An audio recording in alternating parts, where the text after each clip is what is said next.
Dahulu para ulama bersikap arif dan bijaksana, akomodatif pada kearifan lokal dan hasanah budaya. Sekarang, dengan bangganya, jemaah hijrah bilang sudah saatnya kafah. Mereka merasa jadi asisten Tuhan soal pakaian. Yuk, simak ulasannya di Sudut Pandang.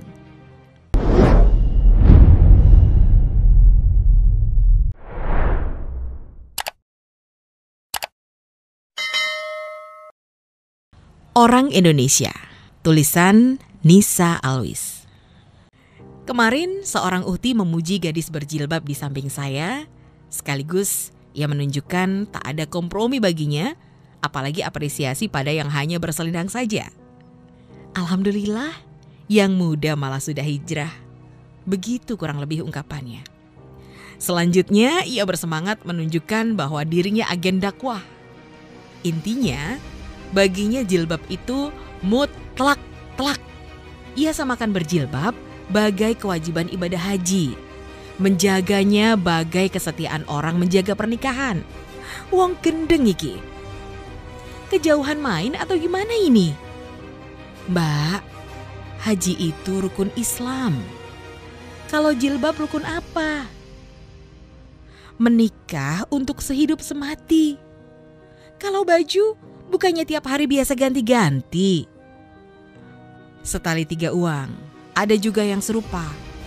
Tak senang melihat orang berkebaya. Baginya gamis syar'i adalah tempat berlabuh segalanya. Pusat kesempurnaan dunia dan akhirat tentunya.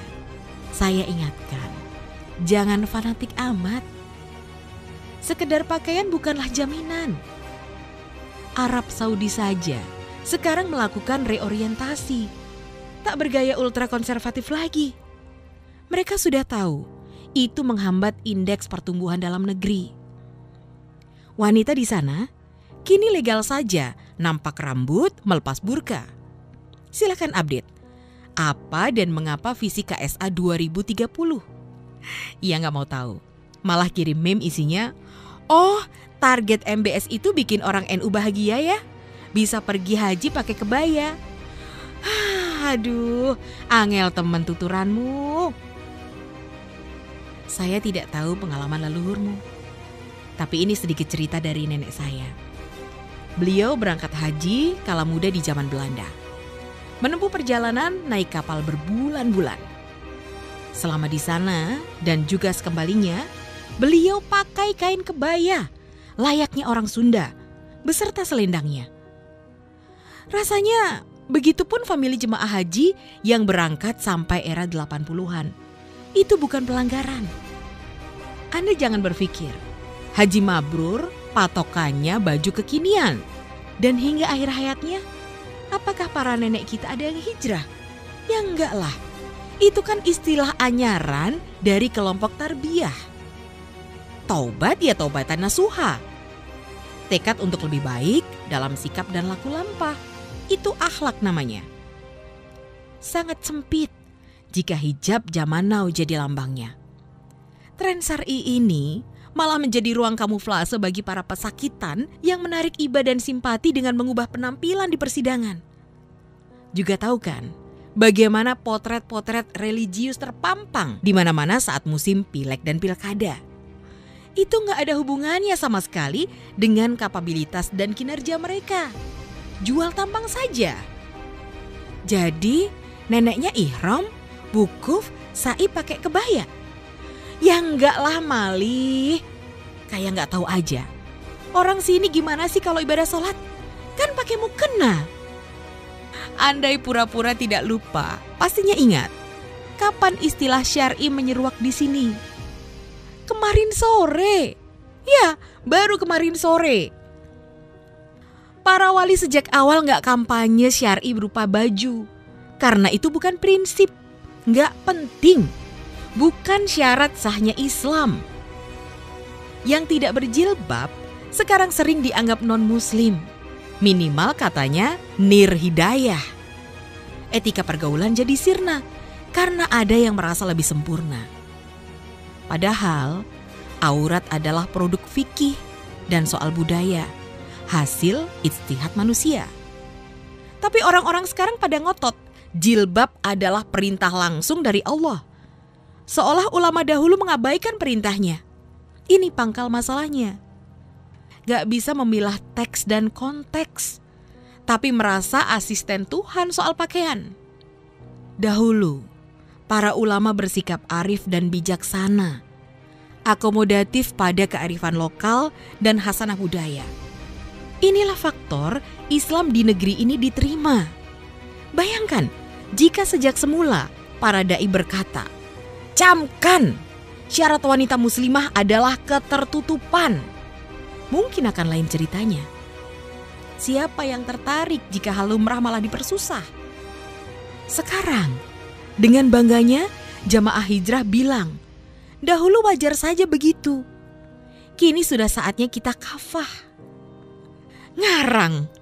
Jadi orang asing di negeri sendiri, itukah maksudnya kafah? Banyak yang mulai tersadar, tak mau larut menanggung itu semua. Demi apa coba? Penelusuran Gus Nadir Shah Hussein misalnya, menemukan bahwa banyak hadis ancaman neraka dan rambut wanita itu palsu belaka, alias mengada-ada. Dibuat untuk menakut-nakuti dan propaganda. Mengemaskan sekali ya? Wanita dianggap apa?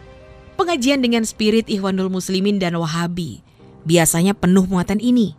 Bagi mereka, perjuangan politik antara lain dengan mengikat identitas perempuan. Sedapat mungkin ditundukkan sebagai entitas rumahan. Pakaian wajib dibakukan. Tak peduli kata kultur lagi. Doktrin ini terus merembes ke sekolah-sekolah dan rumah-rumah. Nyaris tak ada resistensinya. Fenomena sekarang inilah jadinya. Ulama di seluruh dunia mengecam paham Wahabi yang anti budaya dan gencar gerakannya.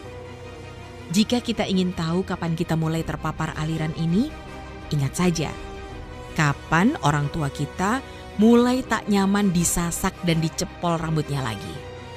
Seni itu semakin pudar dan hilang karena jadi terlarang.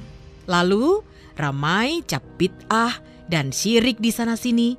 Mulai marak yang mengharamkan hal-hal mubah, memperumit yang mudah, bercampur sentimen pada pemerintah dan banyak tahayulnya. Terhadap kain kebaya hilang penghargaan, tak ada lagi minat. Bahkan mengejek, seolah ia pakaian bangsa durjana. Baju tradisi orang tua sendiri dianggap tidak manfaat. Apa nggak kualat? Padahal di sana tersimpan nilai-nilai kepribadian dan filsafat. Sejatinya, agama hadir ingin memerdekakan manusia. Jilbab di Islam pernah jadi simbol pembeda kelas sosial di era perbudakan. Semestinya jangan terpaku, sebab praktik jahiliyah itu sudah berlalu. Semua orang kini merdeka. Mengapa perempuan malah balik terpenjara? Saatnya menanamkan prinsip bahwa takwa bukan karena bajunya. Fikih aurat 1000 tahun lalu dengan setting Arabia. Apakah mutlak harus berlaku hingga sekarang di seantero dunia? Fair saja. Perempuan-perempuan muda masa kini kuliah di Mesir sampai Eropa tanpa harus ditunggui walinya. Sistem sosial sudah jauh lebih aman dan maju. Mengapa soal baju begitu kaku? Lahir dan besar berpijak di sini. Di bumi Katulistiwa dengan iklim tropis dan kaya warisan berharga. Mau tumbuh jadi apa kita jika malah tercerabut dari akar budaya? Sebagai muslim, kita melakukan ibadah haji ke Mekah dan Madinah, tapi selamanya kita tetap sebagai orang Indonesia. Jaga dan sucikan juga negeri yang kita huni ini. Jangan ngawang-ngawang lupa diri. Pakaian tradisional kita salah satu manifestasinya.